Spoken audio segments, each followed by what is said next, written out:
तो हे दोस्तों, बहुत स्वागत है आप सभी का आप ही की यूट्यूब चैनल हायर ग्रोजोस पर। आज की इस वीडियो में बात करने जा रहे हैं बहुत ज़बरदस्त अपॉर्चुनिटी अप्रेंटिसशिप सभी कैंडिडेट्स के लिए। चाहे आपने बीटेक कर रखी है, चाहे आपने दोस्तों डिप्लोमा कर रखा है, चाहे आपने आईटीआई कर रखी है, हर किसी के लिए अलग अलग अप्रेंटिसशिप निकाली गई है, वो भी किसकी तरफ से?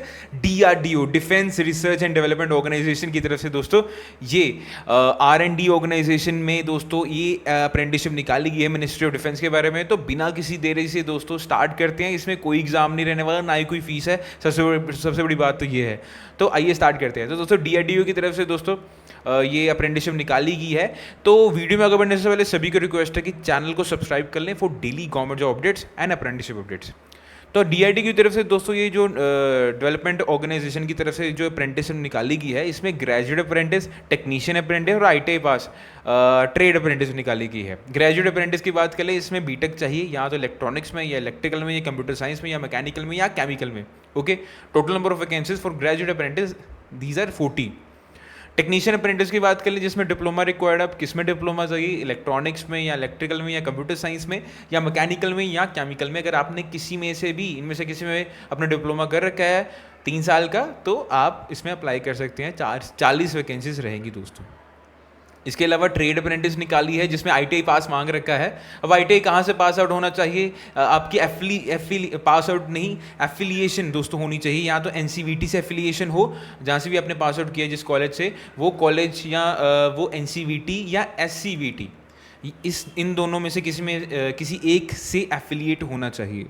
अब आईटीआई किस में चाहिए? वेल्डर में हो सकती है, फिटर में हो सकती है, टर्नर में हो सकती है, मशीनिस्ट में हो सकती है, mechanic, diesel, electronics mechanic, electrician and COPA, computer operator and programming assistant. इनमें से किसी में भी अगर आपने आईटीआई कर रखी है तो आप इसमें अप्लाई कर सकते हैं। ओके, तो 120 ये दोस्तों 120 वैकेंसीज रहने वाली है।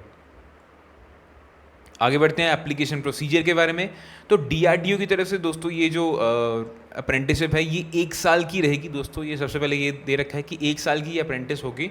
तो दोस्तों मैं आपको ये एक बात कहना चाहूँगा, अगर आप डीआरडीओ में अपने अप्रेंटिसशिप कर लेते हैं, अपने अप्रेंटिसशिप डीआरडीओ में अगर कर लेते हैं, तो दोस्तों आपका जो एक्सपीरियंस का लेवल दोस्तों एकदम बहुत ही दोस्तों धमाकेदार रहेगा। तो ये एक्सपीरियंस आपके लिए बहुत ज़्यादा काम आने वाला है। ओके, बहुत ज़्यादा काम आने वाला है। आगे बढ़ते हैं दोस्तों, अप्लाई कैसे करना है। अगर आपने बीई, बीटेक या डिप्लोमा कैंडिडेट्स हैं, अगर आप ग्रेजुएट या टेक्नीशियन अप्रेंटिस में अप्लाई करना चाहते हैं, तो सबसे पहले आपको NATS 2.0 पोर्टल में अपने आप को रजिस्टर करना होगा। ओके, जिसकी वेबसाइट ये दे रखी है nats.education.gov.in। इसका ये लिंक दोस्तों मैंने डिस्क्रिप्शन बॉक्स में भी दे रखा है, वहाँ जाकर क्लिक करके अपने आप को रजिस्टर कर सकते हैं। तो आईटीआई ट्रेड वालों के लिए वेबसाइट अलग है, बीटेक और डिप्लोमा वालों के लिए वेबसाइट अलग है। अब आईटीआई वालों के लिए कौन सी है? apprenticeship.india.org, apprenticeship.india.org ये वेबसाइट है आईटीआई पास कैंडिडेट्स के लिए। तो यहाँ पर जाकर आप अपने आप को सबसे पहले रजिस्टर कीजिए। तो रजिस्टर करने के बाद क्या होगा? अब बीटेक और डिप्लोमा वाले सुन ले, जैसे आप रजिस्टर कर देते हैं, उसके बाद में उसी पोर्टल में अगर आप जाएंगे, अपने nats.education.gov.in पे अपने पोर्टल पर लॉगिन करेंगे। वहाँ जाकर आपको सिलेक्ट करना है research centre IMARAT enrolment ID, जो STLRA 0000010, ये सिलेक्ट करना है। उसके बाद में आपका जो एप्लीकेशन होगी।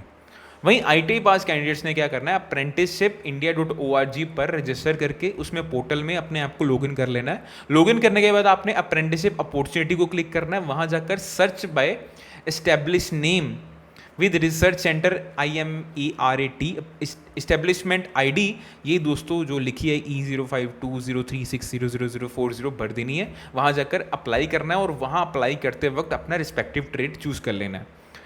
अब लिंक के बारे में बात कर ले कि आपकी एज क्या रहेगी, है ना। अप्लाई लिंक तो दोस्तों मैंने डिस्क्रिप्शन बॉक्स में दे रखा है, लेकिन एज की बात कर लें तो 18 से कम एज नहीं होनी चाहिए, ये बात ध्यान रखिएगा।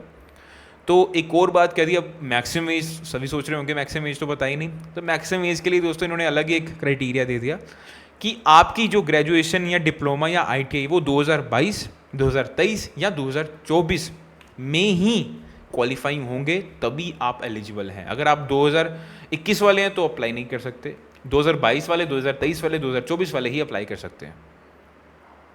ओके, तो यहाँ दे रखा है कि एप्लीकेशन डेट क्या है? 21 दिन from the date of publication of advertisement in newspaper. 21 दिन जैसे ये नोटिफिकेशन आया, उससे 21 दिनों के बीच बीच में आपको अप्लाई करना होगा।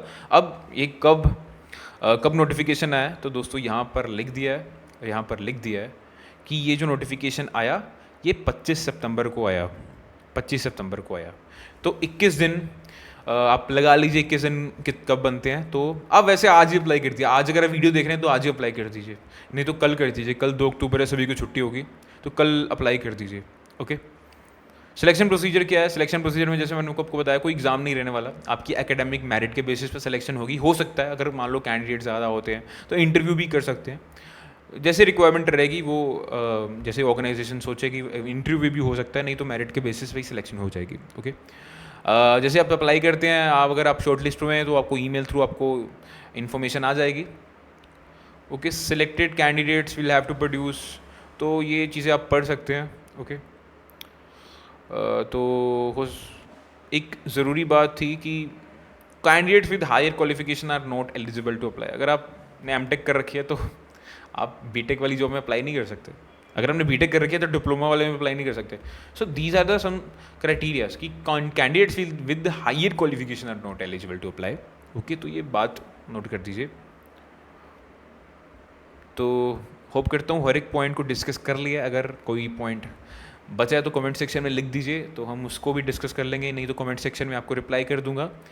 तो अप्लाई लिंक दोनों का दोस्तों डिस्क्रिप्शन बॉक्स में चेक कर लीजिए, नहीं तो आप www.higherrecruiters.com पर जा सकते हैं, वहाँ जाकर हर एक जॉब अपडेट रहती है, उसका अप्लाई लिंक रहता है। तो होप करता हूँ तो चैनल को ज़रूर सब्सक्राइब कर लेना, इस वीडियो को ज़्यादा से ज़्यादा अपने दोस्तों के साथ भी शेयर कीजिए। तो बने रहिए दोस्तों हायर रेक्रूटर्स तक।